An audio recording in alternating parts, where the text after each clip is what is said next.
going on around the world in the past weeks. But the most significant of them, in my judgment, is the unaliving of Charlie Kirk. When I heard, when I watched that video,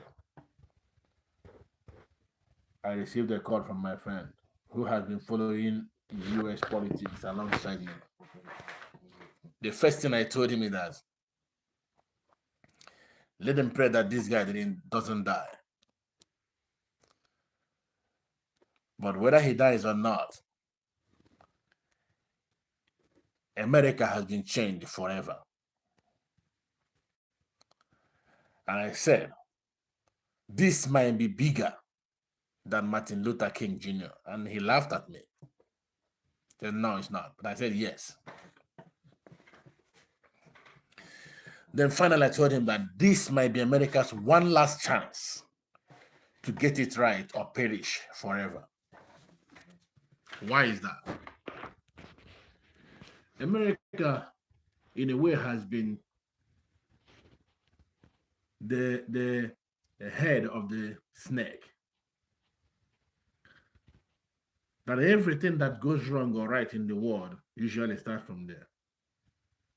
And lately, a lot of things have been going wrong from there.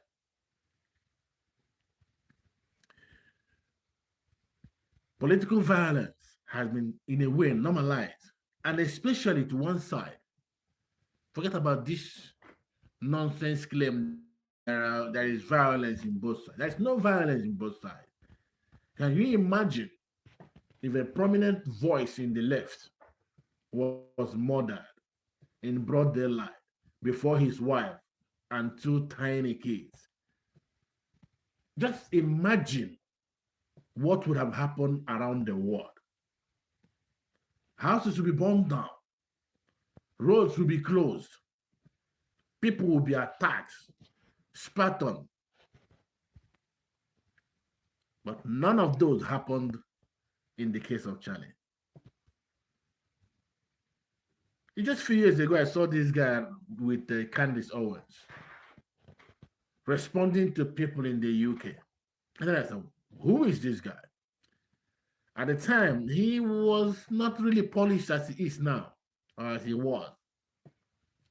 But to realize that at least he believed what he was saying, not smoke screening it as most of the people who are in the media every day are doing.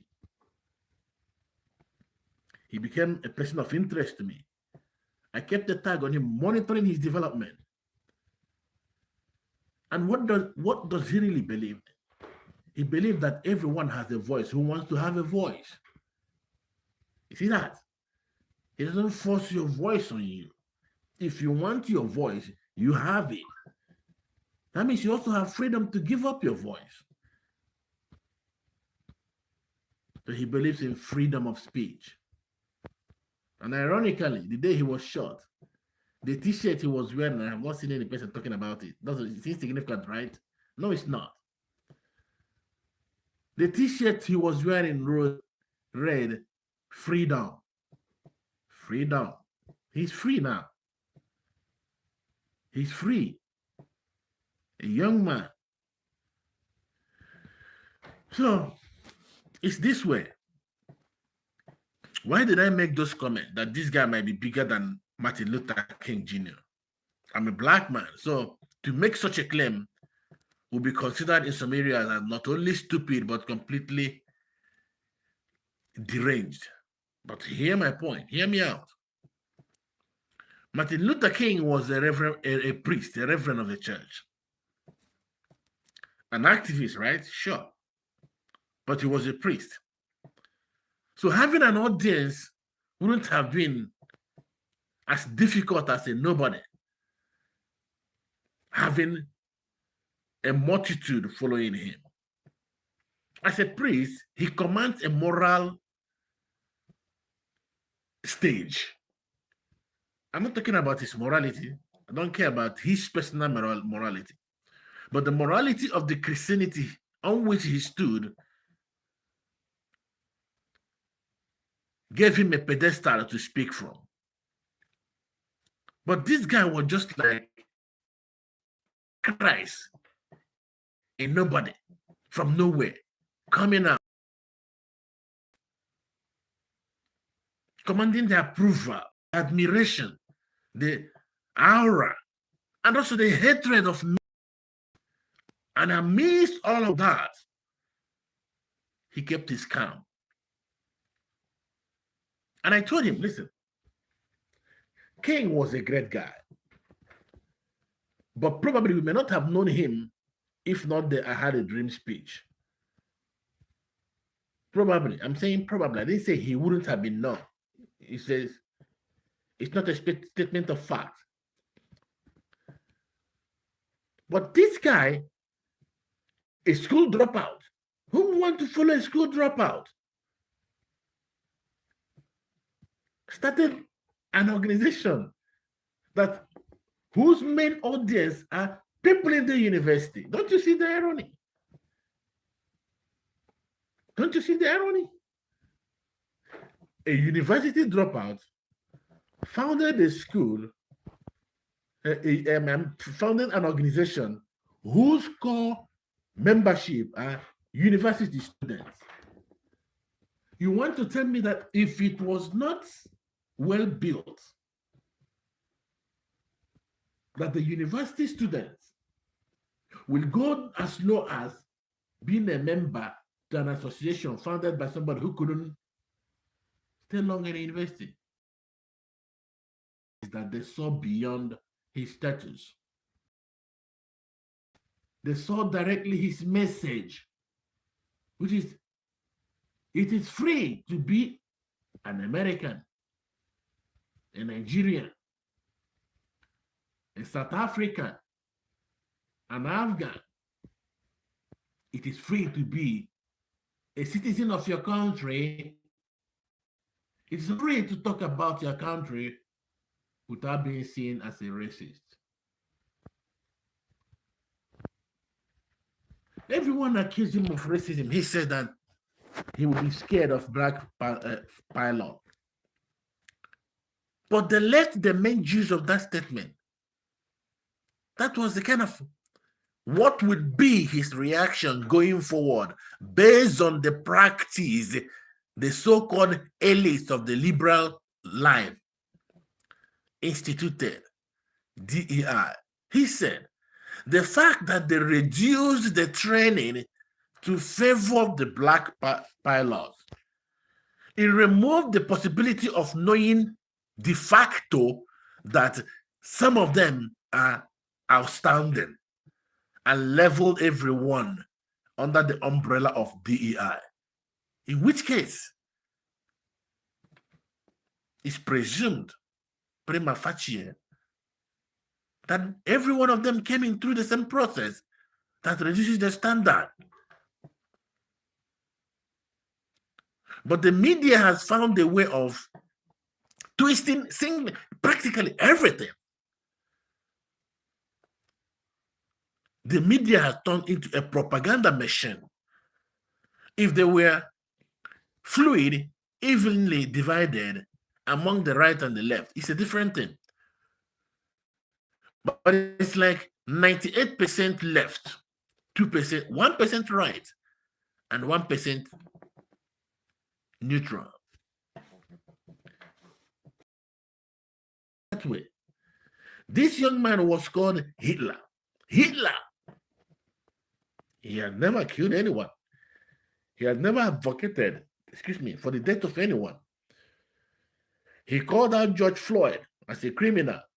Trust me, if you have been dragged to jail, not by mistake, not by false accusation, 1, 2, 3, 4, 5, more than 2, 3, 4, 5 times, you're a criminal, a career criminal. It doesn't mean that he deserves to die. No, nobody deserves to die, especially without due process of the law. Even with the due process of the law, we shouldn't just go on killing people, except if it is the only solution left. Like people who take the life of others, knowingly, brazenly. So I said, Charlie is going to be another Martin Luther King or bigger. Why? As somebody who is not a priest, who is not a politician, is almost a nobody. But he commands the youth of a country as big, as powerful as America. That is not easy. It's not an easy thing to do. It doesn't matter what you think you have power to do. It's not an easy thing to do.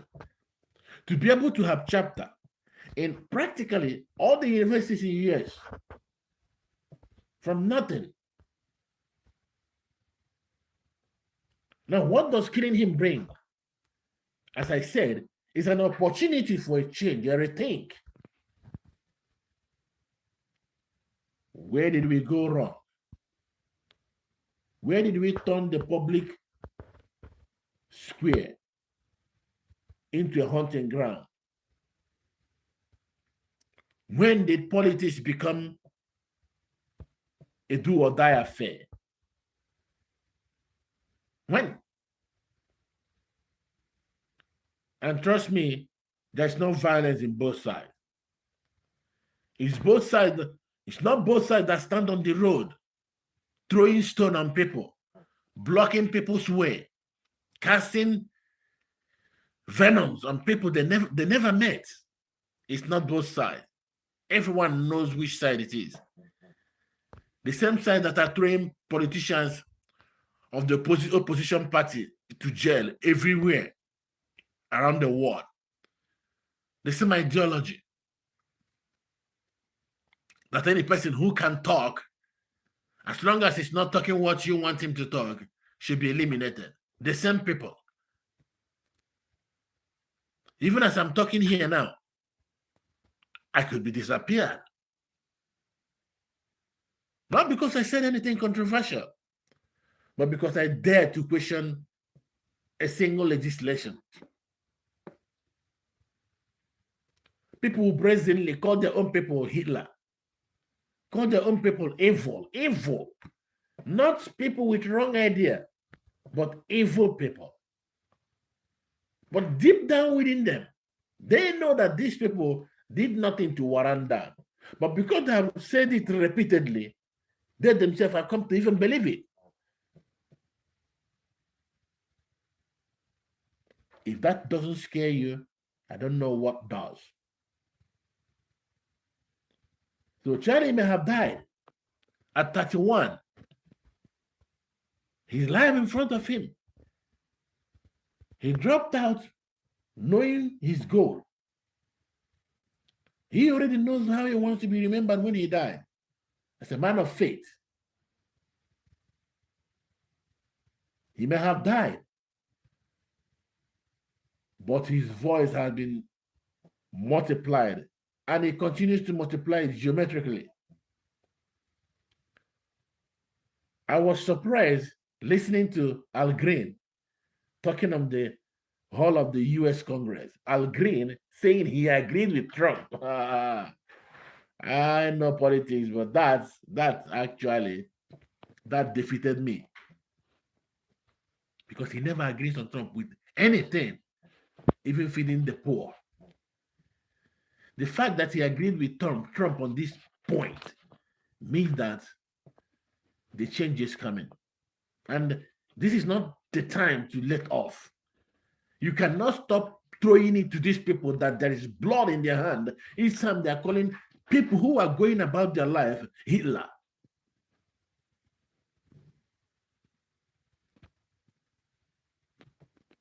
You can't let it slide. They have done it for a long time. You can't let it slide. Tell them that they want people get killed. And if they shout, tell them that it's true. They want people get killed. If not so, how come the majority of the outside we are celebrating, making music? A husband, a son who died violently in a public arena just because he said everyone should line up and let us talk. If you can't talk, you can't negotiate. If you can't give your opinion, you can't negotiate. If you can't state your position, you can't dialogue. And if you don't know this, then you don't belong in the public square. So, my friends, this is a tribute to Charlie. The much I know him from the internet domain, he believes in what he's preaching. And he's a good guy, hardworking, a good father, a good husband. The more I know, he shouldn't have died. But since he already died, let the spirit protect him and the loved ones he left behind. Of course, they will go through pain, but may their life never be defined by the pain they are going through now, they are going to go through. May be defined by the glorious remembrance that they were on the right thread and they were heading in the right direction. My regards to all of you. Thank you so much.